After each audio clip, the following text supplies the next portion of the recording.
पाटलिपुत्र संसदीय सीट से Asaduddin Owaisi party AIM ने पूर्व आरजेडी नेता फारूक रजा उर्फ डब्लू को अपना प्रत्याशी बनाया है।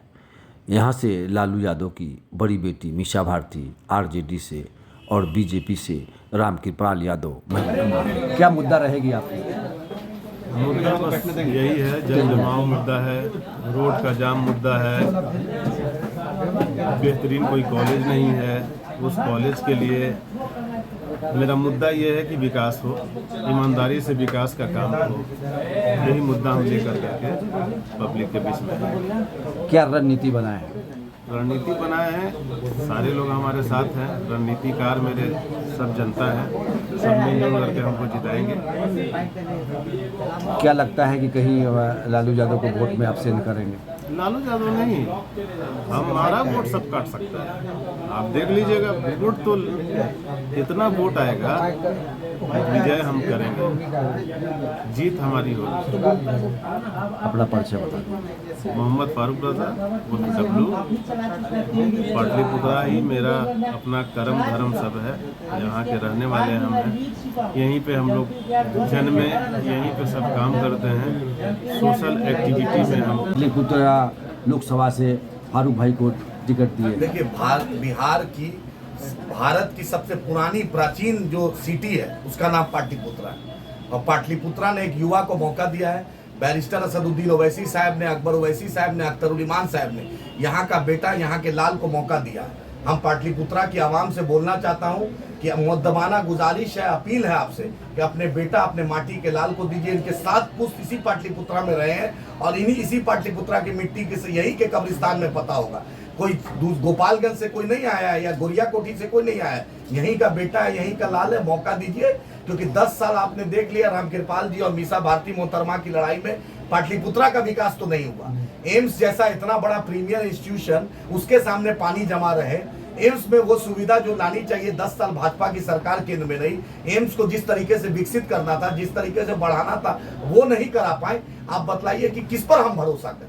और रामकृपाल जी उसी लालू जी के स्कूल के प्रोडक्ट हैं। रामकृपाल जी कुछ अलग से नहीं है, उनके पास कुछ अलग विचारधारा नहीं है, वही लालू जी का चारा घोटाला का वही छेप है। और मीसा भारती का क्या कहना, मोहतरमा चुनाव होता है, जैसे साइबेरियन क्रेन आता है उसी तरह मोहतरमा आती हैं। भाई लालू जी की बेटी हैं तो राष्ट्रीय जनता दल के लोग जो दरी बिछाना और कुर्सी लगाना है तो मोहतरमा के लिए लगाएंगे।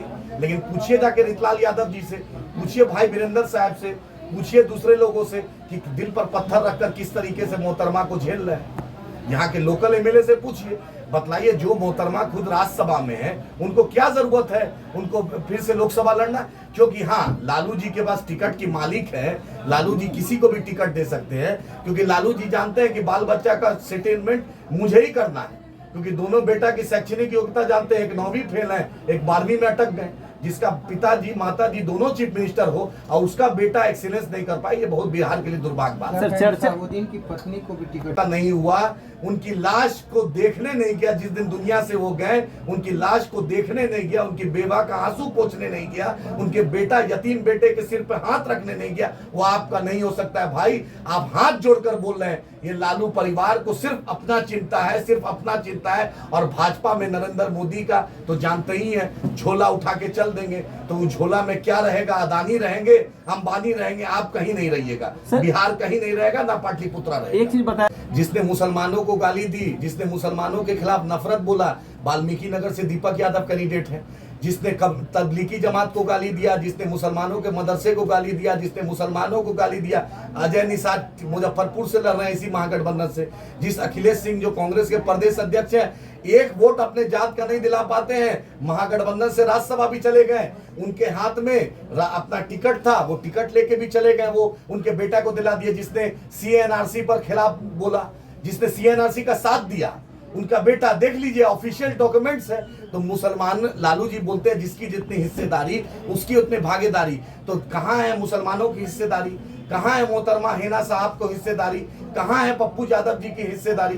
कहाँ है आम मुसलमान की, दलित की हिस्सेदारी? आज तक राष्ट्रीय जनता दल ने, जदयू ने किसी दलित को राज्यसभा नहीं भेजा। मोदी जी से ओवैसी मोदी जी के खिलाफ हैं, भाजपा के खिलाफ हैं, RSS के खिलाफ हैं। हम थे, हैं और क़यामत के सुबह तक हम आरएसएस के खिलाफ रहेंगे। हमारा विचारधारा बैरिस्टर असदुद्दीन ओवैसी साहब, अकबर ओवैसी साहब का क्लियर स्टैंड है। हमने इंसाफ, मजलूमों की हम आवाज़ है, मजलूमों के साथ हम हक, मजलूमों की हम आवाज़ उठाएंगे। लालू जी ने 1990 में भाजपा के साथ समर्थन से सरकार बनाई। हमने जितना भाजपा के खिलाफ लोकसभा में, विधानसभा में बोला, उतना हिंदुस्तान में किसी पॉलिटिकल पार्टी ने नहीं बोला।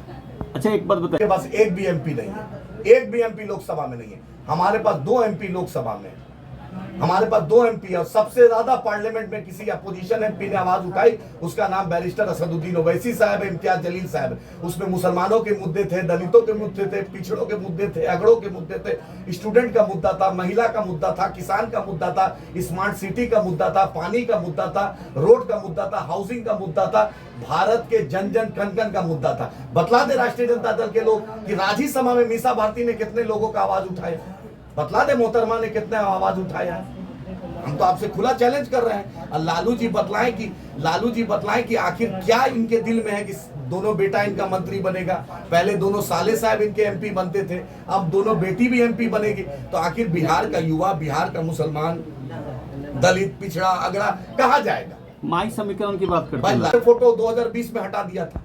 आप चलिए जाकर, आपके पास वीडियो फुटेज है, आप तो देखें। जो बेटा अपने माता पिताजी का पोस्टर से फोटो हटा दे। और तेजस्वी यादव तो साफ साफ बोलते हैं हम A to Z की बात करते हैं, लेकिन A to Z में प्रहलाद यादव चले जाते हैं, नीलम देवी चली जाती है, चेतन शर्मा चले जाते हैं, लेकिन MIM का अख्तर उल ईमान साहब उनके साथ खड़ा रहता है। मुसलमान एमएलए साथ खड़ा रहता है, दलित एमएलए साथ खड़ा रहता है। जिसके साथ आपने वफा की बात की, जो गिटार बजा रहे थे, जो गाना गा रहे थे, जो क्रिकेट खेल रहे थे, सब चले गए। लेकिन यही मुसलमान जिसके साथ बार बार नाइंसाफी हुई है, जिसने बार बार ज्यादती हुई है, तब भी मुसलमान खड़ा है। हाफिज साद को मार दिया गया, कुछ नहीं बोले लालू जी, तेजस्वी जी। यही आमिर हंजला को CA NRC में मार दी गया, तेजस्वी यादव आंसू पोंछने नहीं गए। हाफिज साद को गुड़गांव में मार दिया गया, कुछ नहीं बोले। चेतन शर्मा RPF कांस्टेबल ने बिस्पी के एक लोग को मार दिया, कुछ नहीं बोले। AMU किशनगंज पे कुछ नहीं बोले। छपरा में, बेला में, जहानाबाद में, अररिया में मॉब लिंचिंग हुई मुसलमानों की, दलितों की, आज तक तेजस्वी यादव कुछ नहीं बोले। बतला दीजिए कि तेजस्वी यादव आज तक मुसलमानों के मुद्दे पे कब बोले हैं? क्योंकि जो संजय यादव लिख के देते हैं, जो मनोज झा लिख के देते हैं, उसके अलावा कभी नहीं बोलते हैं, देखते हैं। ये तो एक सच्चाई है ना सर। तो मान लिया जाए कि